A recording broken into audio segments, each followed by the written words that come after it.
Hello, Sportsman. Hey, we're not trying to be rude, but I'll tell you what, it's extremely cold facing into the wind, and it's even hard to breathe. This is on Friday. You remember last Thursday when it was 50 degrees and raining? Well, the next day it went down to 0, and it's miserable. We're going to go ice fishing anyway. We don't care. We have no pride. We have no brains. We have no sense. And we aren't that good looking either, right? And I'm making hash out on the ice, and I don't want you to see who I am. That's right. We're going ice fishing. Stay tuned. I'm Fred Trost. You're watching The Practical Sportsman, or The Impractical Sportsman, I think, this week.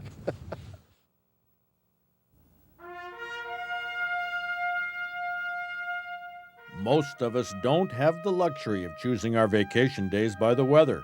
We have to take what Mother Nature dishes out. It is to those hard-working sportsmen who fish when they can that this show is dedicated. 18 hours ago, the lake you're looking at had water on it, about a half a foot of water, and there were waves here. This morning, we woke up and the temperature plummeted. It's dropped probably 30 or 40 degrees. The wind is howling. The wind chill is just obscene, terribly cold, but we're going to try ice fishing anyway. And look, folks, I got a new spud.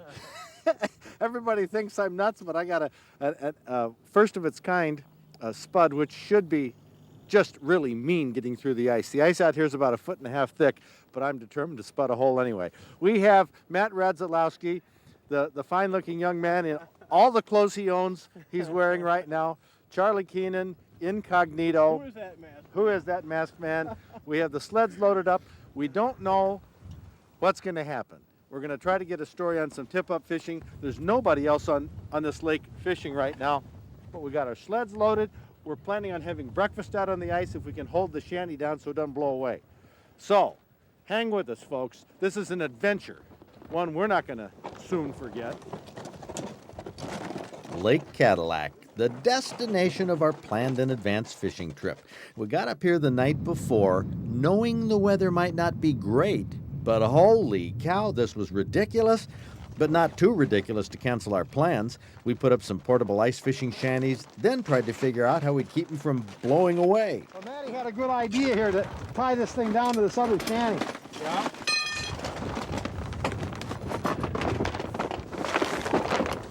Does that go in the middle? Yeah, one of these ends have a screw on it. I think my end right up here. This one?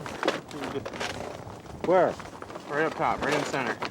Yeah, so what is that? No, it's Charlie's Oh, end. The end that's not curved goes over by Charlie.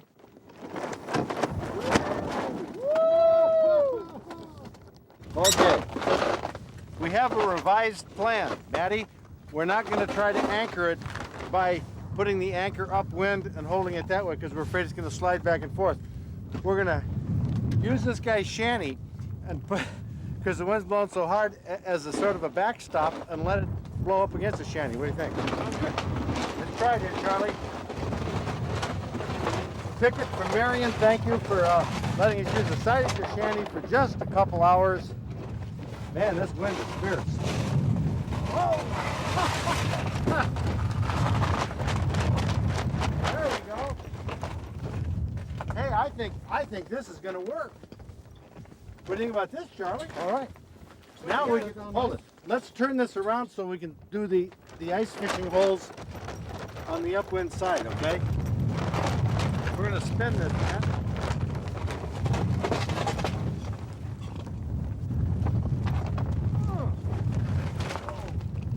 There we go.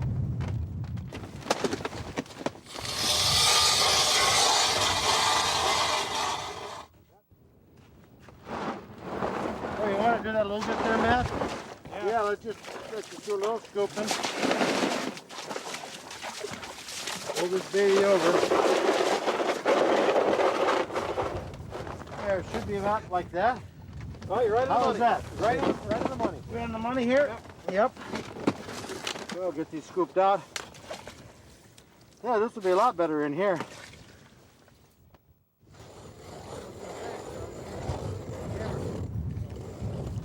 There we go. Oh, very cool. Look at this. Look at this, folks. This is going to be the most exciting part right here. We have the cast frying pans. We have the gas stove. In this ice chest, we have bacon, eggs, corned beef hash. We're having us a regular buffet. Oh, this is gonna be tasty. And we're off to the races. Oh, this is pretty cool. Oh. There's a little perch down here. They're right that they're small, like about 6 inches. But I can see when I'm jigging, I can see the minnow. I have about a foot off the bottom, and every now and then a little perch comes in and grabs it. Almost had one a minute ago. We came to the Cadillac area to fish Lake Mitchell for pike. However, the wind and driving snow on Lake Mitchell was worse than this, so we picked the most protected area we could find on the northeast shore of Lake Cadillac. Now, our goal originally was to catch pike on tip-ups.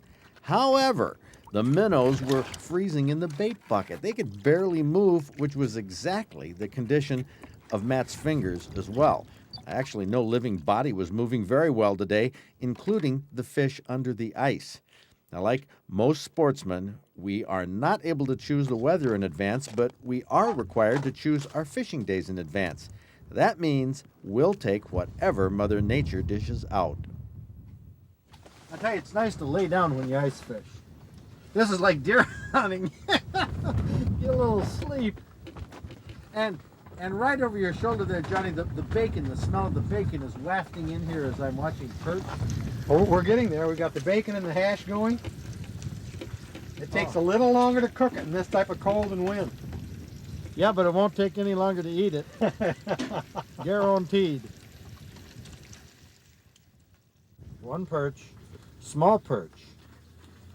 Very small perch dinking around with the minnow. I think, now these perch are so small that my minnow is intimidating them. That's how small they are.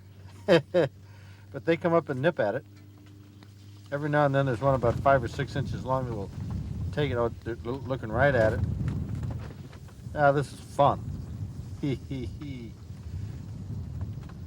Oh, oh, oh, I got one. I think I got one. I think I got one. I got one. I got a perch. It's a huge perch. Whoa, look at the size of it. Ha! I tell you, these are hungry perch taking a minnow about a third their size. Now this is what you call catch and release. Look at that, Johnny. I hooked it right in the mouth. We could probably use this for bait on the tip-ups. But that's it. I caught a fish. It's very cold. They said it couldn't be done. Now, hold it. Sue wanted to see the fish we caught. These perch are of no commercial value. We do have the picture of it, so back in the hole it goes. What do we got here, Charles? Well, we've got the bacon cooking. It's a little bit slower in these temperatures, but it's cooking up nice, and the hash is almost ready. We're going to have a good meal in a little bit. Oh! Huh? See, my minnow fell off of my teardrop. It fell off and I was watching it go down, and a decent-sized perch came and got it. Ah!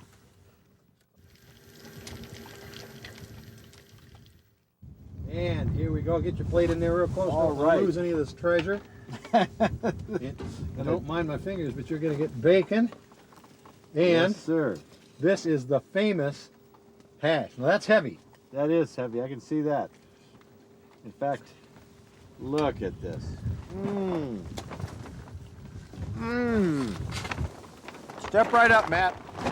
Oh boy. Oh boy. And what a setting for a picnic, huh?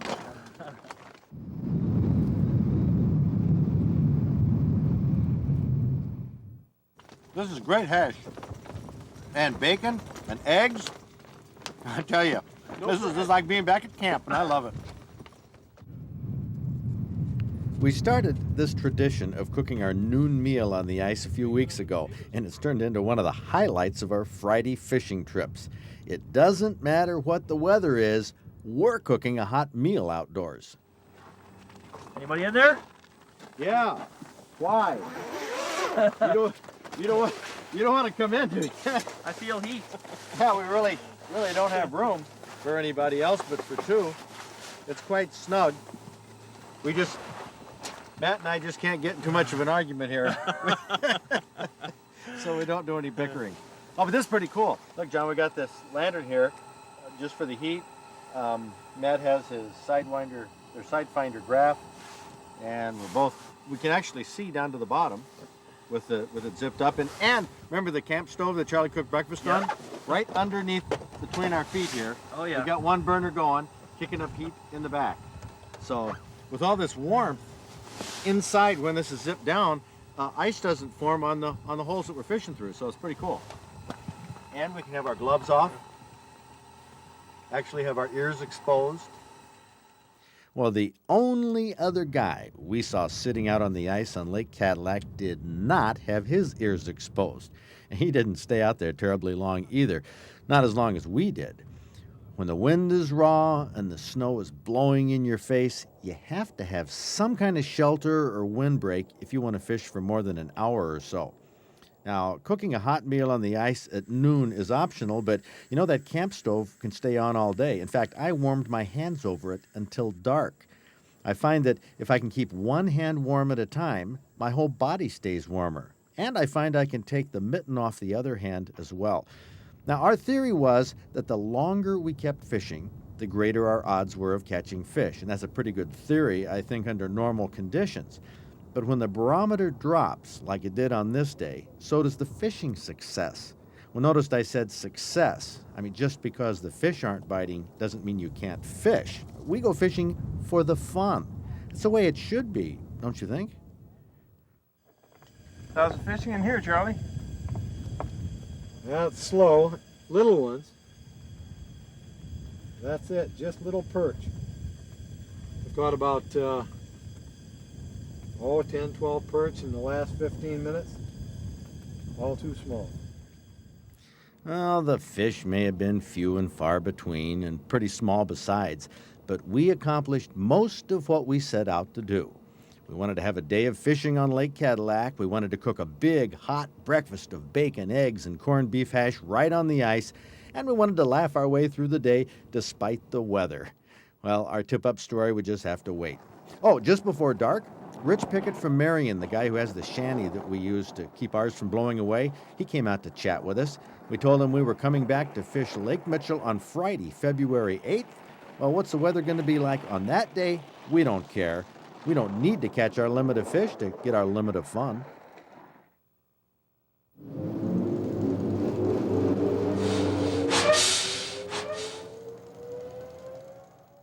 Well, we planned on doing a tip-up feature on the show this week, but the weather wasn't cooperating with us. So I'm going to show you how you can build an inexpensive homemade tip-up that we'll be using on the show next week. Now, the basic principle behind a tip-up is it lets you use a second line that you don't have to hold on to. The way a tip-up works, when a fish takes a bait and pulls a line, that causes a flag to trip, like this. Well, pretty simple. Now, there are several different types of tip-ups on the market today, and each one trips a flag a little differently. If you want to buy a tip-up, they tend to range from around $8 to $20, which could be a little hard on the pocketbook. But if you like to build a fun project and using some basic tools around the workshop, here's how you can make your own tip-up. Now, here's a tip-up you probably won't see in a store. What do you think it's called? Well, no, it's not a teeter-totter. It's actually called a tilt, and this is what the early tip-ups look like. This is one I'm going to show you how to build. All it takes is a minimum amount of wood and hardware. 3 bolts are all you need to put the tip-up together. Now, you're going to need some nuts as well. Wing nuts are awful handy to use. We'll be using around a half a dozen washers, and we're going to be using eye hooks to replace the guides. Now, we don't need to build a spool. We're just going to be using some Dacron line filler as a spool. And the wood we'll be using is 3/4 inch 1x6 piece of pine.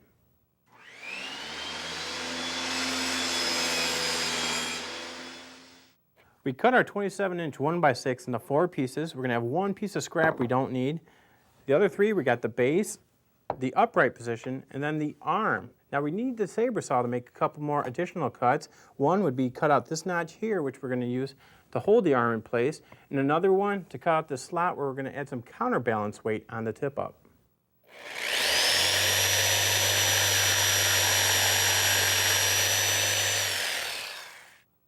To make the slot for the counterbalance, I had to drill a hole on each end, then go in between them with a saber saw.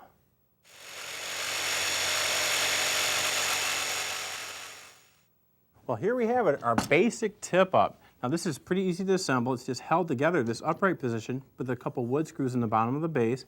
The bolts we used, one was up here for our pivoting arm. The other was for our line spool here to help hold that onto the top of the shaft. And then the third one was back here. Now a lot of you are probably wondering what the counterbalance was for. What that does, that keeps the arm in the upright position when our bait's down in the water. When a fish comes and strikes at the bait, well, the weight slides forward down the shaft. That helps keep the arm in a lowered position, which makes the spool a little easier to unwind.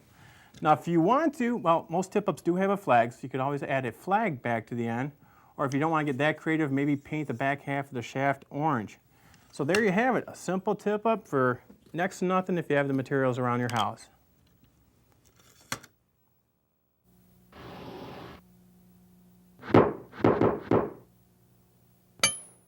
We've heard of conservation officers telling people not to challenge a ticket. And if they do, they're going to get more tickets. What's the deal on that? It's not fair. Well, I know it's not fair, but hey, I've been in law school for a year, and I've learned that not fair, it's not even in the books.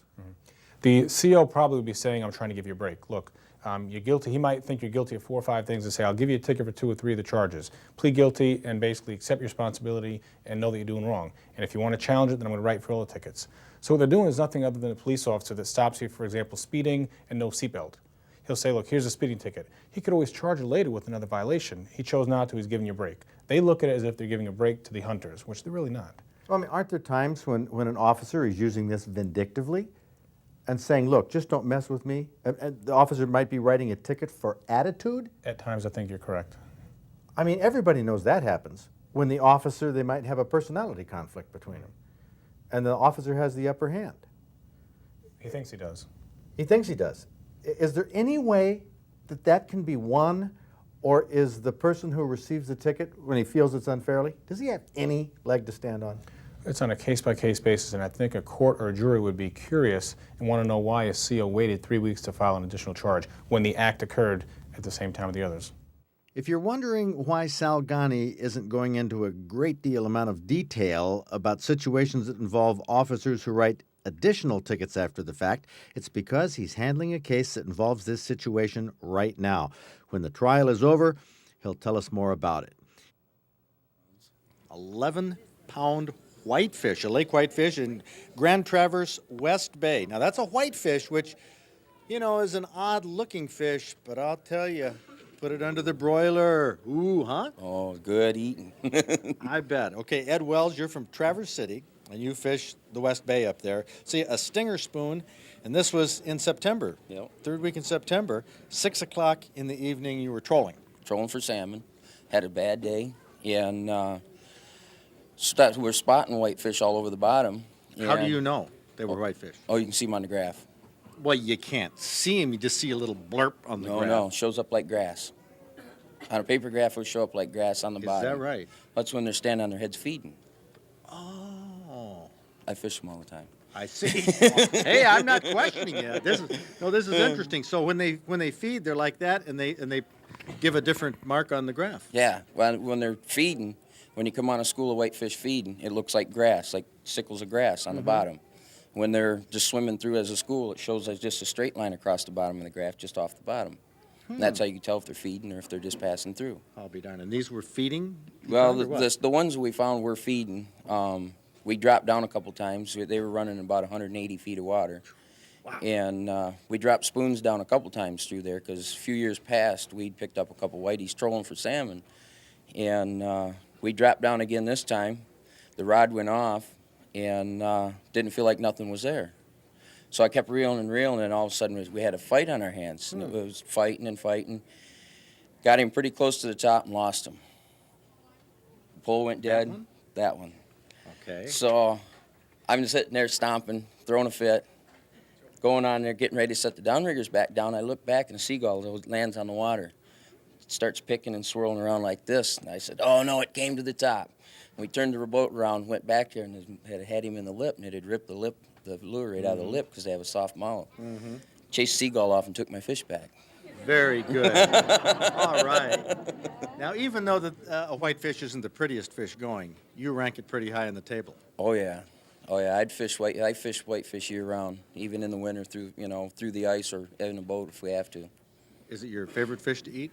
One of them besides steelhead. Okay. Well, that's great. Maybe sometime we can get up there in the bay and fish with you. Oh, anytime. I'll show you where they're at. Sounds good to me. Congratulations on that. Ed Wells from Traverse City.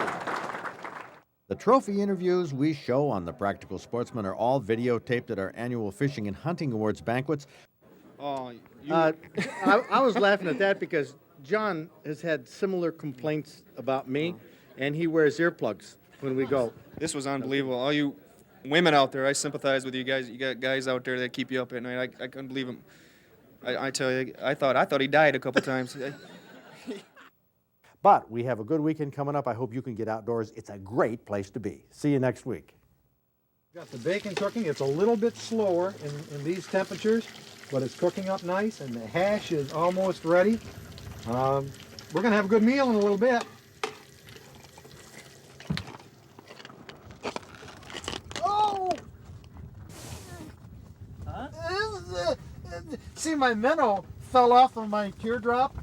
It fell off and I was watching it go down, and a decent-sized bird came and got it. Ah!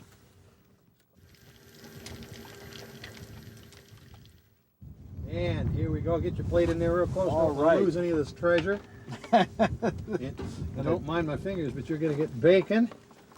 And Yes, sir. this is the famous hash. Now that's heavy. That is heavy. I can see that.